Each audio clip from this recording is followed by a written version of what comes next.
Williams was a singular talent whose passes were as much works of art as they were functional plays. From humble beginnings in a tiny West Virginia town to hoisting the NBA championship trophy, his career was a roller coaster of dazzling highlights, controversial moments, and ultimately a testament to his unique genius. Early days in a baller's paradise. Born on November 18, 1975, in Bell, West Virginia, a town with a population of just over 1,000, Jason Williams' basketball journey began unconventionally. His father, a state trooper, held a key to the DuPont High School gymnasium, a privilege that essentially granted young Jason unlimited access. It was in this humble gym that Williams spent countless hours honing his craft, developing an almost otherworldly feel for the ball and an imagination that few could rival. He played alongside future NFL Hall of Famer Randy Moss, a formidable duo who led DuPont to a national high school championship game. Though they ultimately fell short, Williams' raw talent was evident, scoring 26 points in that championship effort. His college recruitment, however, wasn't without its twists. He initially committed to Providence, but when his recruiter, Rick Barnes, left for Clemson, Williams found himself rethinking his path. He briefly attended Fork Union Military Academy before finding a true believer in Billy Donovan, who had just accepted the head coaching role at Marshall. Donovan, unlike many collegiate coaches, didn't see red flags in Williams' flamboyant style. He saw a basketball genius. Collegiate challenges and unconventional training. Williams was forced to sit out the 1994 to 1995 season due to NCAA transfer rules, a period that, in hindsight, proved instrumental to his development. He trained closely with Coach Donovan, who had him perform ball handling and passing drills with weights strapped to his wrists. This intensified regimen further refined his already exceptional ball control. At Marshall, Williams immediately made an impact, leading his team to an improved 17-11 record in the 1995-1996 season. His success, however, once again led to a coaching departure, as Billy Donovan was recruited by the University of Florida. Despite facing another mandatory redshirt year due to transfer rules and his well-documented dislike for academics, Williams followed Donovan to Florida, a decision that underscored the deep trust and connection he had with his coach. His time at Florida was productive on the court. During the 1997-1998 season, he averaged an impressive 17.1 points, 6.7 assists, and 2.7 steals per game. His unorthodox passing style, which often seemed physically impossible for others, began to draw significant attention from NBA scouts. However, Williams' academic struggles persisted. He was frequently late or absent from class, leading to disciplinary actions from Coach Donovan. The tipping point came 17 games into his junior year, when he was expelled from the Florida program for a second marijuana violation. For most, this would be a career-ending setback. But Williams, ever the individual, saw it differently. He famously likened his situation to a baseball player with 2 strikes, understanding that his NBA dream was now his only path forward. The NBA beckons. White chocolate is born. A chance encounter would change his destiny. Nick Anderson, a forward for the Orlando Magic, witnessed Williams' raw talent firsthand at a Florida State Gators game. Stunned by his court dominance and unique passing ability, Anderson urged his agent to sign the young guard. With the NBA as a singular focus, Williams accepted, gaining access to the Magic's off-season workouts. These pre-draft sessions against established NBA talent solidified his stock, turning him into one of the draft's best-kept secrets. Despite attempts by teams like the Sacramento Kings to feign disinterest, Williams was ultimately selected by the Kings with the 7th overall pick in the 1998 NBA draft. Doubts lingered about whether his flashy, risk-taking style could translate to the more disciplined NBA game. However, Kings head coach Rick Adelman immediately instilled confidence in his new point guard, famously telling him, "If you come down and throw a behind-the-back pass and it goes out of bounds, don't worry about it. Next time, try with your left hand." Empowered by this trust, Williams exploded onto the scene. In his NBA debut, he scored 21 points, dished out 3 assists, and grabbed 5 steals, shocking fans and the organization alike. His rookie season with the Kings was a spectacle of dazzling passes and unconventional plays. Almost every dime was delivered with flair, embodying his philosophy. I tell everybody I would rather have 15 assists than 60 points a game. As long as C. Webb, Vlade, and Corliss are happy, then I'll be happy. His chemistry with Chris Webber, acquired by the Kings at offseason, was immediate.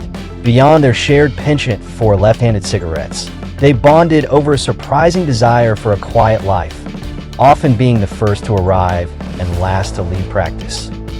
Williams' lightning-quick speed and refined ball handling allowed him to terrorize defenders, famously crossing up Gary the Glove Payton, a move that cemented his rising stardom. It was during this time that he earned his iconic nickname, White Chocolate, a moniker suggested by a Kings marketing agent, which Williams immediately embraced.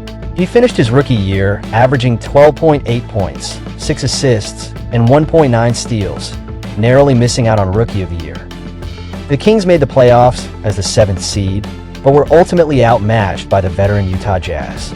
Williams was devastated by the loss, vowing to improve his game and reduce his turnovers. The elbow pass and evolution in Sacramento the 1999-2000 season brought one of the most iconic moments of Williams' career. During the rookie versus sophomore game at All-Star Weekend, he unleashed the legendary behind-the-back, off-the-elbow pass, a move that instantly became a highlight reel staple and drew comparisons to legends like Pete Maravich and Larry Bird. While still young and with a long way to go, Williams' confidence and unique skill set were undeniable. He continued to rack up assists, including an 18-dime performance against the Cleveland Cavaliers.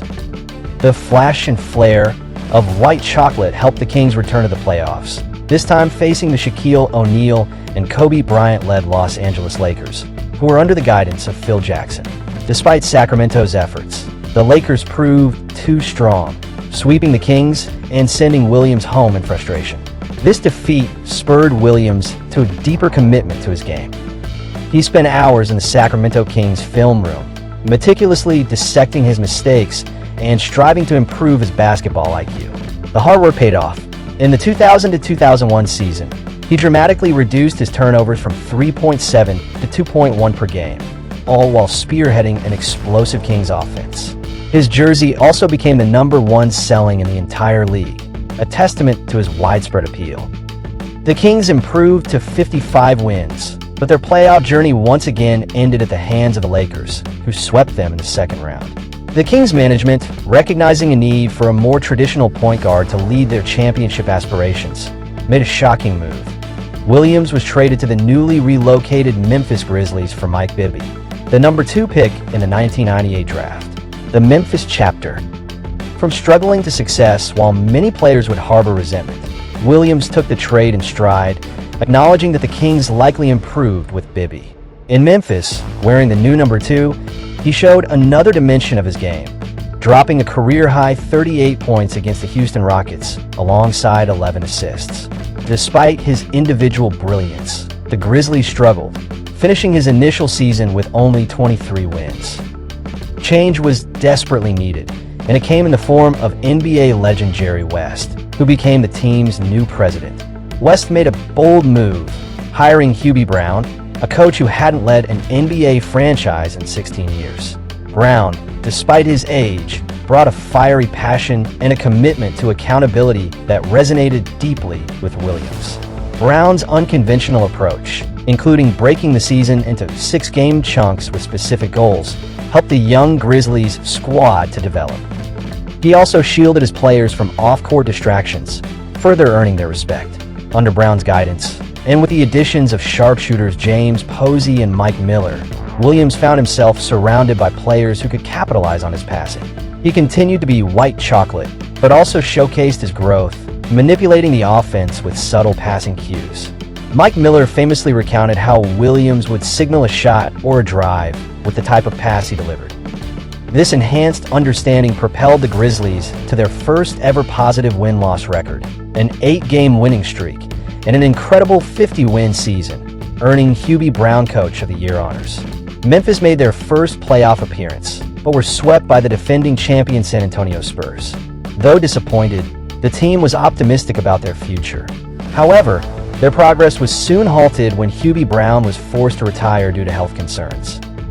Jerry West's next hire, Mike Fratello, proved to be a poor fit, with Williams openly criticizing his inability to control the team. The Grizzlies made the playoffs again, but were swept by the Phoenix Suns, and the writing was on the wall for Williams' time in Memphis. Miami Heat and the ultimate triumph in the summer of 2005. A phone call from Shaquille O'Neal changed everything. Shaq, now with the Miami Heat, knew his team needed a skilled distributor. Williams, eager for a chance at a championship, famously told Pat Riley, Heat president, he'd cut my left nut off to get the deal done. In what was then the largest trade in NBA history, involving 5 teams and 13 players, Jason Williams landed in Miami. The Heat started the 2005 to 2006 season sluggishly under coach Stan Van Gundy, prompting Pat Riley to take over the coaching reins. Riley met with Williams, clearly outlining his expectations. Williams was to be a primary distributor, with white chocolate flashes reserved only for wide-open fast breaks. It was a sacrifice Williams was more than willing to make for the ultimate prize. With buy-in from all their superstars, the Heat finished with a 50-32 record. After overcoming some early playoff jitters, they found themselves in the Eastern Conference Finals against the Detroit Pistons. In a crucial Game 6, with the series on the line, Williams delivered a masterful offensive performance, scoring 10 straight points to ignite the Heat to a 17-point victory in their first NBA Finals berth. The Finals presented an even greater challenge. Dirk Nowitzki and the Dallas Mavericks, who quickly took a 2-0 lead. But Pat Riley, ever the motivator, rallied his team, famously riding Heat's starting 18 and provided valuable backup minutes. The Magic weren't just for show. They were often the most efficient way to deliver the ball, utilizing head fakes, no